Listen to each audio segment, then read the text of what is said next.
So I'm a GAPS coach. Have you heard of GAPS, Yeah. gut and psychology syndrome? I About 7 years ago, must have been 2013 probably, I interviewed Natasha, and I did a series called Health Revolution, which was about 28 specific studio-based type things, and I decided that that the first person I would interview of everybody, the one I thought was most important at the time was Natasha. Oh, you know all about it then. Yeah, I know about Yeah. Gutten psychology syndrome. So yeah. Well, I completed the course for GAPS coaches in January of this year. So I think it's a bit revised and updated. And in the lectures she was giving on the course, she mentioned type 1 diabetes and said that it is possible to shift things when we practice no plant gaps for a little while and then have a very careful reintroduction. So no plant gaps literally is as the Inuit or people would eat pure pure animal proteins, animal fats, and fermented dairy, but not from cows, only from ewes and goats. Right. Okay. Lots of animal fats. And then introducing kraut juice, the sauerkraut juice, slowly, and kvass, kvass. No. Kvass is a lactobacillus drink And how do you spell that? made of beetroot and carrot, ginger. Kvass, Kvass. Yeah, it's a Russian lovely thing to drink, like squash, but made of beets, and it's just basically chopped up beet and carrot and ginger in water, filtered water, with a little bit of whey and a little bit of sea salt, and you just ferment that and then drink it like squash. It goes really thick. It's about a 2-week process. It starts off a little bit salty. It's basically an electrolyte drink, full of lactobacillus, full of probiotic. It gets really thick at one point. It sweetens up at one point, and then it goes more sour, and you get a bloom growing on top of it of the lactobacillus. So basically, yeah, soups and stews and casseroles. I need to check actually whether we are to cook a stock with carrot, onion, celery, not eat the solids of those vegetables, but to drink that stock. Yeah, sure. I mean, that makes So sense. yeah, and then you introduce raw egg yolks into the equation as well. So you could have up to 6 egg yolks a day, and then you bring in offal, the liver, bone marrow, tongue, organ meats, etc. And then that's it until you stabilize and somehow and do you measure your blood sugars? Do you have a special thing where you have to measure your blood sugars? Yeah. This lady I've just been working with says her daughter has a little implant. Yeah, I use a type where you have a little sticky thing that sticks on your arm, which has a needle going through all the time, and then you can monitor in real time. So I can check 50 times a day if I want to. Yeah, and So that talks to your phone on. or something, does it? Yeah, that sort of thing. But right now, I've been having some problems in that my feet started swelling up. And so I looked at all the various choices there were, and I decided I started to cut out all animal products for a bit, and I went raw vegan, and it all went back to normal again. So a big blue heron has just landed in the garden. How lovely. That's the animal totem of self-reflection, isn't it? Oh, is that right? Meditation. That's how I always interpret it anyway. Interesting. Yeah, I've heard some amazing, wondrous things about raw vegan, especially for type 2 diabetes, and especially if you're a bit... For type 2, raw vegan is the cure, basically. Yeah, absolutely. Assuming your choices are wise. I mean, Yeah. I don't advise anybody go vegan for a long period of time. I think it's really stupid. Yeah. But I have I to agree. say, it does appear that coming off the animal products, I stopped the eggs, stopped the, that it appears that that was the culprit. But Interesting. I've got to She does narrow it point down. out that you have to make sure that none of the animals have been fed any corn or soy. So if the animals have been fed any corn or soy, then this Mm, won't really work. no, The exactly. animals need to be pasture fed and only fed organic I, and yeah, basically, I only buy pasture-fed organic. yeah, yeah, yeah, yeah. The other stuff isn't real anyway. But even then, is it Jersey or is it Holstein? Right. Mm. Yeah. There's a difference. Yeah. Oh, absolutely. Yeah, It's so interesting. they So, want I mean, milk. and I mean, there's plenty of people I really truly believe who have reached a certain level of health and well-being and homeostasis where they really can almost survive on next to nothing. They literally survive on sunshine, like, you know, the breatharians. They just breathe I interviewed a and breatharian couple who had a baby, and yeah, they monitored all the levels and so on. She was the healthiest person in the whole hospital. yeah, yeah, And yeah, yeah. the kid must now be 5 or something. It's a few years ago that I interviewed them. And they said Right. initially that they thought it was the sun gazing that was doing it for them. Yeah. Then they said they changed their mind and they believed it was because they were living on pure joy. That was what was doing it. I love it. Yeah, I I thought love it was it. rather impressive. Yeah. Beautiful. So yeah, I'm sure there are some people who can do it, but there's lots of people whose guts broken. They're actually broken, and for those sort of people who really are so debilitated by the buildup of toxins in their system and the buildup of you know, their own metabolites not being able to be processed and detoxed properly, then those people really need the building blocks of the animal products to rebuild their gut lining, recolonize the flora, restore the flora, and then they can start to detox and then they can start to heal. So this is just one way, and I thought I'd mention it since you asked. Yeah, And thank you very much. I mean, I'll tell you something that backs this up, what you're saying up a little bit. A friend of mine has had colitis forever, right? Forever. And he's tried fecal implants, he's tried, you name it, he's done it all, except one thing, two things. So he had two revelations all at once. The first one was he went 100% carnivore, raw, the colitis interesting. stopped. Right, that was from that meal on. And as he puts it, it was the damn vegetables. Right, yes, no plant gaps. Right, okay, Yeah, yeah. interesting. Super interesting. And then the other thing he did, which made a massive difference, he had some testing done. It turned out that he was highly allergic to gasoline fumes, petrol fumes. And he did one glutathione IV, immediately felt a million times better. Immediately, that day. Right.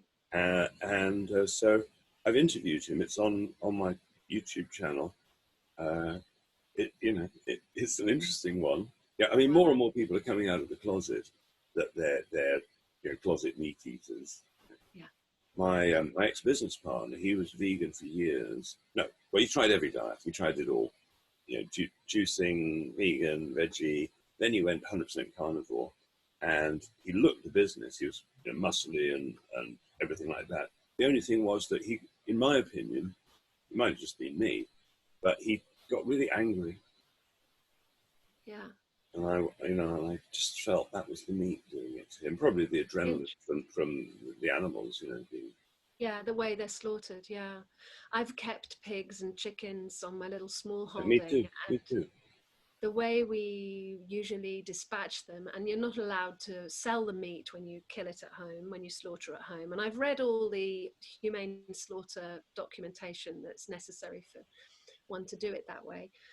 But we literally, they're in the place they know and love. It's just another meal you're giving them as you put down the bucket. And then suddenly, bang, they're on the floor and you're bleeding them. And it just happens like that. There's no kind of, they've got no adrenaline running through their In fact, I have slaughtered a couple of naughty little porkers that we didn't manage to castrate, so they were still intact. And as I was washing them down, the bodies, before we gutted them, I realized that they had ejaculated and orgasmed at the death moment.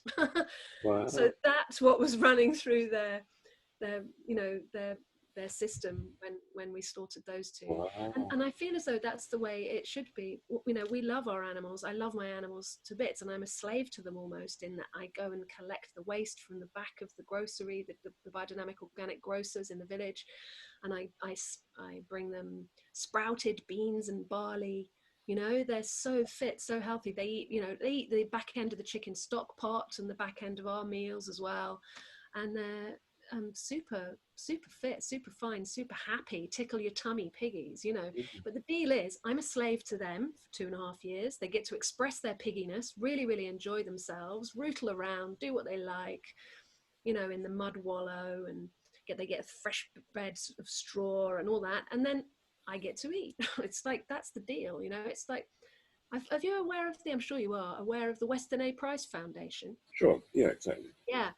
Well, I've heard a lovely story Sally Fallon was telling about how some farmers, when they have the pretty tough choice, when you love your beasts, of which one is going to go to slaughter that week, and they sit down as a family and they say, well, yeah, I think it's time for Daisy to go now, and they'll find the next morning when they go to the field that Daisy is somehow standing apart from the herd, almost like she's got it. She's understood. It's like, it's my time. It's my time to go now. It's like the deal. It might be hard for some hardcore vegans out there to understand something like that, but I think it's a truth, But I mean, the world is the great eating. Everything's eating everything else. Everything. Yes.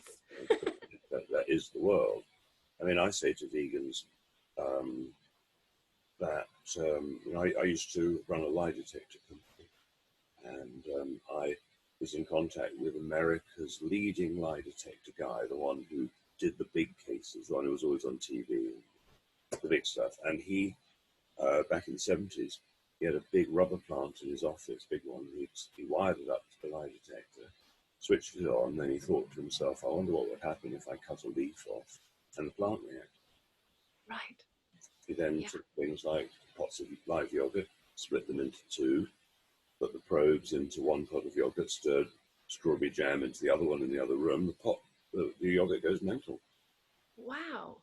He did things like he realized that his thoughts were affecting things. So at 3 o'clock in the morning, he rigged up an experiment. He had some live shrimps and a robot arm that poured boiling water on them at 3 o'clock in the morning. Plant goes mental. Wow. So, get out of that one, vegans. Yeah, I'm just killing one cow. You're killing thousands of poor innocent seeds of creatures and microorganisms. How many lentils had to die? That's funny. Yeah, man. Yeah, we don't realize it. When I'm teaching I teach online cookery classes. I do a 12-week GAPS group program where people can learn all the cooking techniques they need to then implement the diet, which is how to make your own yogurt, how to make your own clotted cream, how to make a stock pot and keep a stock pot going happily and healthily, how to, you name it, we soak and ferment all our seeds and nuts and then make nut butters and things like that. And on the bit where we're making our sauerkraut and our kimchi and our ferments, I do a little spiel about Emoto, Dr. Emoto, and his experiments with freezing the waters from all these different places and creating these beautiful crystalline, some good crystals and some terrible crystals, because the water is changed by. I know all about. You know all about it. I'm just thinking of anybody else who's listening in who doesn't know about it. But I'm always saying to people, the microorganisms can read your mind. They know what you're thinking. So if when you're making your sauerkraut, you're going, oh God, I don't know what I'm doing. I'm a bit rubbish at this, and I'm pretty sure this is probably going to go moldy. And, they can hear you. And sure enough, they probably will. So as we're working with the food, as we're producing the food for people to eat, we need to do it with love and knowing that we're doing it to heal and to nourish and to cleanse, and to have that frame of mind when you're preparing your food is just so important, because as you say, microorganisms can hear you. Well, exactly, and you know, we are microorganisms. You know, the That's what I'm bacteria saying. obviously outnumber us 10 to 1. You know, as far as humans. That's what I'm telling people too. It's like, we are germs. When they're going around going, oh my God, the germs, wash your hands, wash your hands. I'm like, we are germs. What are you talking about? Absolutely, man. So have you heard, Carl? You know, recently when Trump was saying about, I can't remember what it was with reference to, the virus or something, you know, and he was saying, well, basically the way the press portrayed it was that he said we've got to drink chlorine, you know. He said we've got to drink chlorine. What's he talking about? He's a nutter, da da da da. Have you heard about how chlorine dioxide is helping people with Sure. You know, over the years, I've had my talks cancelled. I've had the police called. I've been ambushed by the press and photographers. I've had protesters outside my talks. There's a Facebook page in my name saying, you know, I'm supporting giving bleach to children. oh And my I've been God, talking about this stuff for a long time. I've had death threats. You know, they don't like chlorine dioxide, obviously. wow. But the interesting thing about chlorine dioxide is the way to make it. And so the thing to do is to look at Andreas Kalka and look at his instructions as to how to make chlorine dioxide. And what you do is you make the chlorine dioxide in the old-fashioned way by mixing the two components, sodium chlorite and, let's say, hydrochloric acid, or lemon juice if you've got hydrochloric acid, or vinegar or citric acid, and you mix them together. You just look up the proportions and everything. So you want to get it absolutely right. I'm just giving you a vague outline. I'm not giving instructions. And then you've made the solution. You put it in a glass. You then get a Kilner jar, and you you put some water in the bottom of the Kilner jar, uh, almost as tall as the no. So let's say half as tall as the glass or something. So you put the glass with the chlorine dioxide mixture in it, so it's sitting in the water. Then you close the lid, and now the gas, the chlorine dioxide gas, will come out and down and permeate into the water. So after the time, which you'll discover when you look into it, you can then take the glass out and throw that away. And now you can drink the water that the gas has permeated in without the side effects. Or without the seriousness of the side effects that you could get by an overdose of chlorine dioxide. Wow, that's a kind of fail-safe method then. It's brilliant. Yeah, It's super important that everybody knows it, because, I mean, you know, chlorine dioxide is my ultimate last resort, probably. right. You know, Because I was always because I remember when you came and gave that talk in Forest Row, which is where we met, and you were speaking of very high doses of vitamin C, which is of course an antioxidant. And then when we look at chlorine dioxide or hypochlorous acid, for instance, they are actually oxidizing. yeah, so they're mutually exclusive. You could use the chlorine dioxide all day long and then wait 2 or 3 hours and then use the vitamin C in the evening, for example. But if you took them both together, the same with CBD. If you took CBD or cannabis at the same time as a chlorine dioxide, they'll cancel each other out. Yeah, right. So, you know, with all this stuff, it's chemistry. And it's not that it's difficult, but it is really important that people put the effort in to fully understand what they're doing, because, you know, just like plants can be incredibly powerful, essential oils can be incredibly powerful. The materials we're talking about are as well. You know? I mean, Yeah.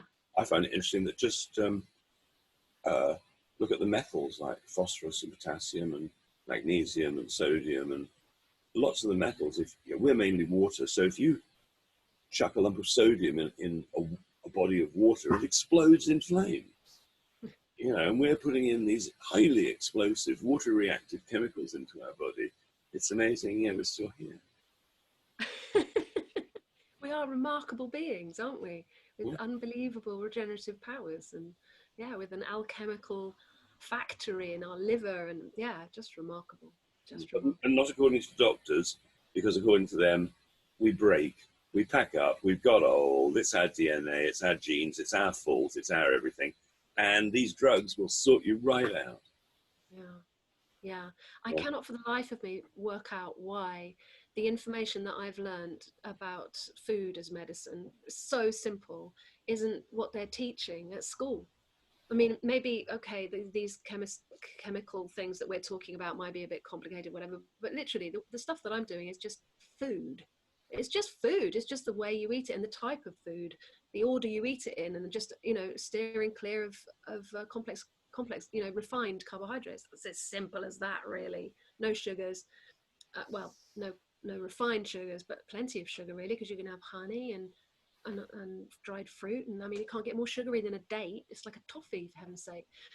And I can't work out for the life of me why this isn't mainstream. Like, this is how you do it. If the government was really caring about us and looking after us, surely it'd be making gaps and regenerative agriculture the norm. So yeah, having found out what I've found out, it's really hard for me to have any faith whatsoever in the powers that be when they don't adopt these things as the norm. Yeah. Uh, I had a childhood friend who went on to be Minister of Agriculture. I went to meet him, and maybe it wasn't Minister of Agriculture. Anyway, I had an organic farm for years and years. And anyway, I met with this MP, quite famous one, and I said, organic, that's what we should be doing. And he said, oh, there's no advantage to that. I said, well, you think that putting on all the chemicals that they're doing is fine? It's not going to be doing us any harm, poisoning the land and killing all the insects and so on? So no, it's absolutely fine. But I mean, the problem is that to get in a position of power like that, you have to be a psychopath. To run, be a CEO of a big corporation, you have to be a psychopath. You can't get the job otherwise. Uh, and Unfortunately, the people, two things rise to the top. Look at cooking. Two things rise to the top: the scum and the cream. And you want cream uh, giving the people advice, not the scum. But unfortunately, the scum are not just giving them advice. They've turned our public servants. The last time I looked, the definition of servant means somebody who does nice things for you. They've turned our public servants into punishers and prosecutors and taxmen, and we Well, don't, the answer to the whole world problem at the moment, the whole problem that's going down in the world right now, is localization. The fact is that we could run our own affairs, your village, your street, your small area of town, whatever it is. Let's say there's a hole in the road. So first people say, if I say government is totally unnecessary, you don't need it at all, or the leadership, all that party politics rubbish. Let's say they didn't exist. They go on holiday in the summer. Now, when they go on holiday at Christmas, do things get worse? When they're on holiday, they don't. Of course not. It's only when they're working things get worse. So they go on holiday this summer and they don't come back. So can we cope? Well, the first thing people say is, what about the roads? How would we repair the roads? Well, if the road outside your house had a hole in it, you could go online, look up road repairers, just like the council do, get a few competitive quotes, and cut out all the corruption that might be there, maybe, and get it done quickly the next day or whatever it is. Okay, if the motorways need repairing, well, then you and the various towns on route or whatever can get together. But we don't need government telling us what to do from down here. We need to be local and deciding, can we educate our children better than the school indoctrination camps? Obviously we can. Can we heal people better than hospitals and GPs do? Yes, we can. And we could lift the restrictions like the Cancer Act, which stop anybody except the doctor having the monopoly to treat cancer. Dentists have a do monopoly. you feel that? Yeah, I found out that dentists lobbied really, really hard. Not dentists. Optometrists lobbied really, really hard to get it called a prescription when you worked out what magnification you wanted. That's so interesting, and made big mega bucks out of that just by lobbying to get it called a prescription. Anyway, there's a great website called endingmyopia.com by this guy who used to have really, really thick glasses. And then he went, I'm never going to get any girls like this. And then he worked out how he could heal his eyesight. Endingmyopia.com. Brilliant. So what was I going to ask you then? It's quite gone from me. I was wondering though about when you. I want to go back to the hypochlorous acid or the CD, chlorine dioxide, because you've been saying for. It was great news to me to hear that you could take vitamin C in such vast quantities in emergencies to really sort yourself out from a viral overload or something. And do you have a do you have a preference between antioxidants as helping as opposed to oxidation as helping the problem? Well, the thing is that we need both actions. You know, both actions are happening in our bodies all the time, and you know, I mean, to put the antioxidant thing in perspective with vitamin C, the first time I saw terminal cancer reversed was I knew somebody who phoned up Linus Pauling, found him in the phone book, you know, double Nobel Prize winner, says, I got cancer, what do I do? He'd been given weeks left to live. Linus Pauling said, take 35 grams of vitamin C every day. He lived another 20 years, and when he did die, it wasn't from cancer. So there are people now they've been told, you're going to die of cancer tomorrow. And the family has screamed loudly enough and say, you will give this man vitamin C by IV drip. And in some cases, they've needed as much as 200 grams or more by IV over a 24-hour period. That's a lot, it's like this much. And the person hasn't died. So vitamin C has the ability to turn off poisoning. You know, you get bitten by a poisonous snake or a poisonous spider, you want to be taking vitamin C like your life depends on it. Every 6 minutes, every 5 minutes. Yes, you'll probably get diarrhea. You don't care. You're going to die. You know, chemical poisoning, kid accidentally overdoses on something nasty. Give them vitamin C, a couple of grams every 5 minutes or something like that. You can turn off poisoning. So that means for normal people who haven't been bitten by something nasty, we're all poisoned by life. So you can detoxify with vitamin C. You can detoxify with charcoal, fulvic minerals, lots of sulfur, lots of things you can detoxify with. Glutathione, selenium. So on the pro-oxidant side, I came back from abroad and I'd eaten something, I'd eaten a bad prawn, and not only had it done all the things you might imagine to your gut, but my eyesight was going wrong. I couldn't read anymore, and I totally lost my voice. So I flew home. I've got an ozone generator at home, big one, and I bubbled the ozone through olive oil to make it safe, and I breathed the ozone gas, and within less than 1 minute, I got my voice back completely. Wow. So people like Robert Rowan have shown, Dr. Robert Rowan's shown that in Sierra Leone, for instance, that giving intravenous ozone therapy, which only takes a minute or two, was totally reversing Ebola, all the symptoms known as Ebola, totally reversing it. And so you can use, there are all sorts of things you can do. I mean, for instance, got an interview on my YouTube channel with Mark Squibb, who has developed this device where you have a little breathing apparatus on with oxygen coming through, and you pedal a static bicycle with low oxygen levels, so like it would be on an aircraft, low oxygen levels, makes you sleep. And so then after a little bit of cycling on with low oxygen, you flip a switch and suddenly you're getting high pressure, very concentrated oxygen. And you can increase certain metabolic functions by 20 times by doing this, because for a short period of time, you're getting mega oxygen into the body. It's like your athletes training up a mountain, because when they come down to land, it's all different than it's so easy compared to up the mountain. It's like that. So there are many, many, many things you can do with antioxidants and pro-oxidants. Both are necessary, both are super important. Right. Yeah, that's good to know. And would you agree that that food is like the first port of call when you're poorly? I mean, as in, if you've got a chronic something, then the best place to start is with getting a really clean diet that really nourishes you and really cleanses you. And then you can start, when you've stabilized and kind of started to get better, then you can start with the parasite cleanses or the the antioxidants or the oxidants or the whatever. Would Yeah, you I agree mean, that it's got to get your guts in a good state before you can properly heal?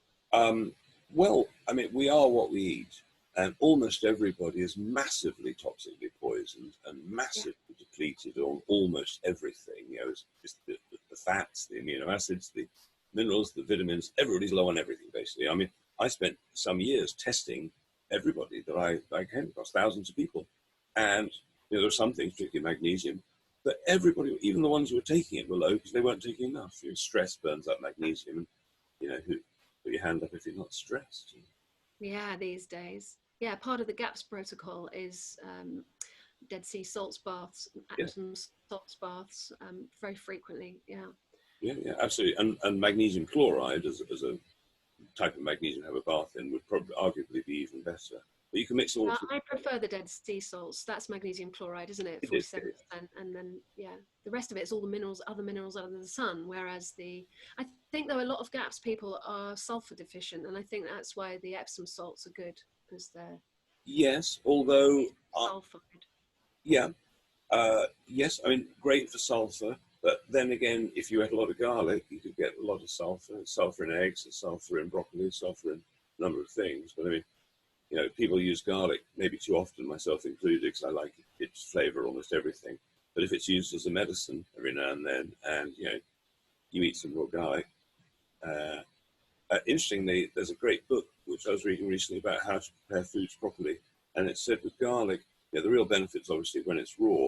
If you chop up garlic and leave it for 10 minutes, then you can cook with it, and it has all the same benefits as the raw stuff, you know, the allicin, because a chemical reaction has happened with the air Yeah. to make it good. You have to excuse I, me for a second. Got to plug in my. okay. Okay. It's right. I don't think it was with me. Yeah.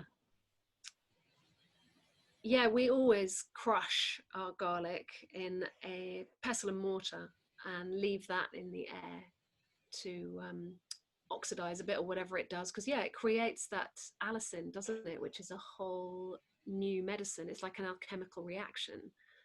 The difference between just a clove of garlic thrown in and then a clove of garlic actually mashed up.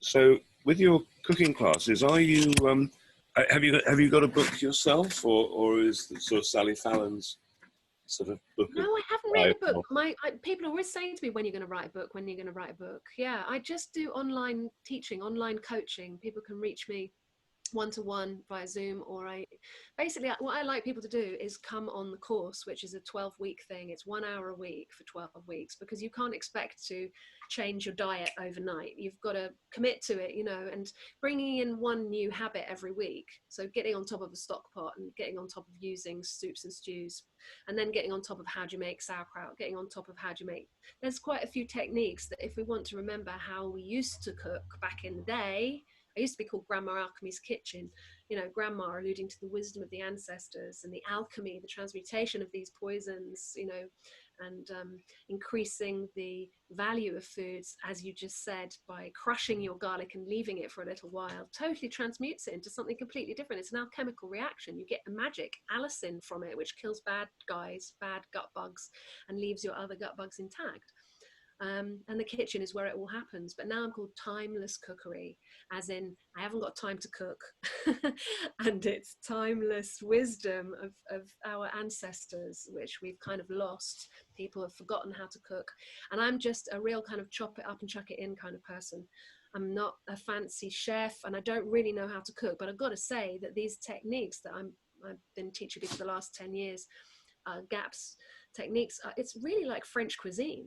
It's really lush, it's rich, it's delicious, it's full of really good fats, it tastes great, and it doesn't have to be difficult. You just like chop stuff up, chuck it in, leave it to cook for a long time, or leave it to ferment, or leave it to soak, or, you know, it's not difficult at all. And I want to just reassure people, if they don't really know how to, if they've been living off, you know, ready-made meals and microwave nonsense, that you don't have to, it's not rocket science. You don't have to know really much. All you need is a nice chopping board and a good knife and a big pot, you know, maybe something you can do long, slow cooking in the oven, you know, and that's it really. So yeah, I like it when people come on my 12-week course, and then they get to go, they can watch it live and ask questions, or they can watch it later, and then they can join the private Facebook page where we answer questions and have a chat, and people go, look what I did, it worked really well, or look at my rubbish thing went wrong, or ha ha ha, or how's your kids doing, or how are your symptoms, or and it's a really nice little group because we've all started at the same time and we kind of move on through. So yeah, I've got a new course starting on the 26th of July next week. So we only do them once every 3 months. So it's worth jumping on when you can, because there's no time like the present. Because now's a great time in the summertime to get your gut in really good order. And come flu season, you can just laugh it all off. I haven't had a flu or a cold for, I think now, 13 years or something Good like for that. you, I dude. figured it out. Yeah, for me, it was only one thing I needed to change, one thing only, which was in the winter I needed to take vitamin D. Okay. That was the only. I was already eating. I had an organic farm, so I was already used to eating well.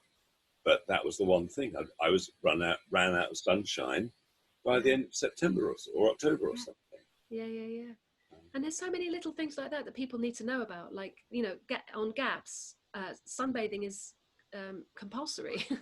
you have to get out and sunbathe. In the minute the sun comes out, get out there and relax. And you have to be a little bit idle sometimes. You have to go, I'm doing the best I can with the resources I have. I get an A-star plus for even trying. I'm going to go and sit down in the sunshine for 20 minutes, give yourself a break, because there's no way you're going to heal with all that stress. So yeah, idleness. And then little things like iodine, we paint iodine on the skin, and you can do it with the kids and make it like henna, have a little play and paint a little flower on your skin or whatever. It's really difficult to OD on iodine if you're just putting it on transdermally. So Let yeah. me say, I must have recommended iodine to probably more than 10,000 people, and people listening to my videos, I probably recommended it on YouTube to like 1 million people or something. Yeah. But I have had 2 cases of note. They painted it on for the first time, 2 people, and they both ended up in the emergency room with severe burns. Burns, interesting. They So were, start slowly, eh? You've got to start well, really. start with 1 drop. Yeah. One in several thousand people has a really Yeah. nasty reaction. And I mean, it's How probably true of everything in the world. There's always going Yeah. to be the odd one who doesn't get on well. But I give that warning because the people this happened to, it wasn't nice for them. Absolutely. Yeah, thanks for that. Yeah. Well, anything that we're adding in that we haven't tried before on gaps, we always say low and slow, low and slow. So even if you've never had sauerkraut before, you're supposed to start with like half a teaspoon mixed in with your soup or something. Or, if you haven't had kvass before, again, or if you haven't had real homemade 24-hour fermented yogurt or cream, you just got to go really, really slow with it. And kefir, especially, the mother of all ferments, or the father of all ferments, the one that really starts to be a game changer with your fermented dairy, kefir. Some people have just a bit too much, and they just end up floored, for a couple of days, just like on their back, can't move, having a massive healing crisis. So yeah, you've got to go really low and slow, don't you? Very low and slow. It's like that 2 steps forward, 1 step back, 2 steps forward, 1 step back with these healing crises. But then you come out the other side of a healing crisis and you're just like, wow, I feel so much better. Where's my brain fog gone? Or, why is I'm stopped itching, or I've stopped wheezing, or whatever it is that's ailing you. It's quite remarkable how the food really can be a medicine. I'm so excited about it. And yeah, it's great to talk to you and get your perspective on things. You're very lucky because you've got Tablehurst Farm down the road where you can get real, biodynamic, grown with love Yeah. meat products and so on. But We go and sing to those cows at Christmas time. We just go and sing them carols and sing to the animals. It's so lovely. Yeah. I mean, everybody needs to know about this farm, and on the other hand, I don't want anybody to know because they'll sell out. Yeah. But Well, hopefully we'll have more farms like that, although it's so hard to start a small holding in the UK. The government policies.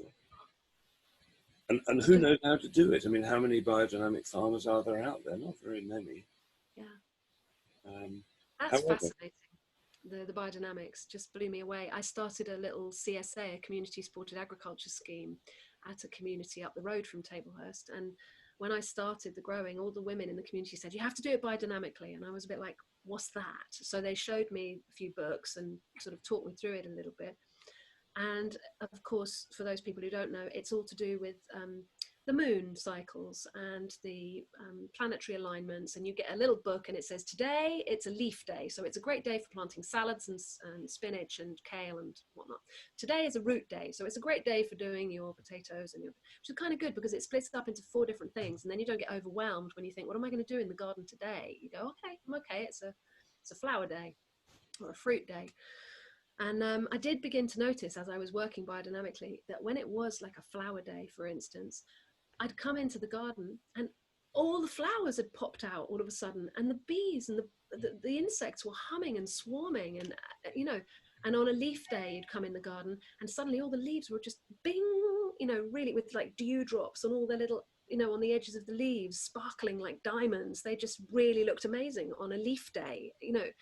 And I was really surprised. I was really surprised. And then when I learned that the German police force looked at the biodynamic calendar, and they would never let any policeman have a day off on certain days when it was a certain trine, when it said there was going to be, I can't remember what they said now. Like it was a difficult day. You know, it was a day when things were going to be difficult. There would be storms or whatever, I don't know. But so certain alignments, people behave badly as well. People behave strangely on those days when there were certain planetary alignments, and the police force wouldn't let anyone have a day off on those days. Funny, huh? Something in it. That biodynamics. It's very interesting. Well, there is. My mother, when she was alive in her 80s, she could if I said, "Is this biodynamic or is it organic?" She was sensitive enough most of the time to get it right. Wow. Which I thought was super impressive because I couldn't. I mean, well, you've obviously inherited her healing powers. I think we've all got it in us. I think we've all got the healing powers in us to help people and heal people. Yeah, it's all belief on both sides. You know, I had a case a few years ago, the most successful person I'd almost ever treated, who in one session came completely out of pain. Their eyesight improved dramatically, and their brain fog lifted. And what I'd done is I was treating them with some frequency devices. And as they were explaining how incredible the healing was, I glanced over and realized I had forgotten to switch the machines on in the first place. They've done it all themselves. Yeah. That's brilliant. I've just been reading a book by the Shute brothers, who were famous for sort of really discovering the properties of vitamin E. And they were telling about the placebos that they were using in the 1970s, and because they were very convincing when they told the story, they were getting 85% success rate with a placebo. Wow! It's how you tell them. Yeah, it's not the jokes; it's how you tell them. Brilliant, brilliant. Oh, Carle, it's been so nice. Yeah, it's Clive. Remember? Sorry, Clive. Carle. So the people who are listening on my channel, how are they going to find you, and how much does the course cost? Oh, well, it's £360, which is an absolute bargain. So it's about £30 a week, and you'll join me for a live on a Sunday morning if you're in the European time zones. I call it, it's kind of worship your body on a Sunday, worship the temple of your soul on a Sunday morning with me. GAPS group program. You can go to timelesscookery.com and read more about it and sign up there online. And it starts on the 26th of July, 2020, this year now. Yeah, I'll walk you through everything you need to know. It's the information and the motivation for transformation using food as medicine with the GAPS nutritional protocol. That's gut and psychology syndrome, because if you get the guts right, your brain comes online. And this is what gets me. If your brain and your mind is at your disposal rather than all fuggy and foggy and poisoned and toxic, then you can begin to use your awareness, as we've just been saying, to choose where you put your awareness rather than be led. And then you can start to do some real magic and real creating, because we are the creators. But only if you've been worshipping at the temple of your soul and you've got your full faculties, so that you can actually use your intention and not be led astray, because there's some dark forces out there that are really leading us astray at the moment. Yeah. So yeah, join me. That's absolutely brilliant. Fantastic. Thank you, Carl. Clive. Why do I want to call you Carl? I think it's one of my favourite names. There was a boy at school called Clive, and I really, really liked him. So it's one of my favourite names. Anyway.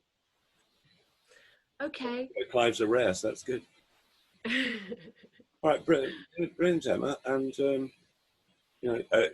we could talk again at some other point, and talk about specific ailments that you've seen your diets fix, and I could give my perspective on using supplements as an addition to it. Is that something you do much of? Great, definitely, because you work with supplements mostly, don't you? I'm saying you can't really do anything with supplements if you haven't got your basic gut health kind of okay. And of course, it's going to make a bit of a difference, but you're not in the long run going to be getting to the root of the problem if you haven't healed and sealed the gut, because most of us have got toxic gut, flora and pathogens rife running through us. And people can find you at clive.carle.com for amazing supplements. And yes, I've got a problem, exactly. Yeah. And they can also join my secret health club, which is because of all the censorship, my videos get taken down like candy off YouTube and so on. So I have something called the Secret Health Club, which people can join as a private members club. It's obviously behind the club. You can say and do things that you can't do publicly normally. Brilliant. It's brilliant. Fantastic. Yes, it gave me such hope when I first met you. And I was like, well, great. This is good. There's some more people out there telling the truth. Well, and I'm glad to see you're doing the same. And I mean, at the end of the day, everybody's different. So, one diet doesn't necessarily fit absolutely everybody. That's right. But, it seems obvious to me that going back to how our ancestors ate has to be the way. I mean, how could it not be? And our ancestors lived by the sea, because there's always fish in the sea, no matter how frozen the land might be. Maybe no, and there are always animals. I mean, Yeah. it's the weather. Your diet is a weatherproof diet. Yeah. Beautiful. Okay, lovely. Well, take care. Enjoy the rest of your time in Florida, and enjoy the next steps in your journey. And it's so lovely to spend a bit of time with you. Thank you so much.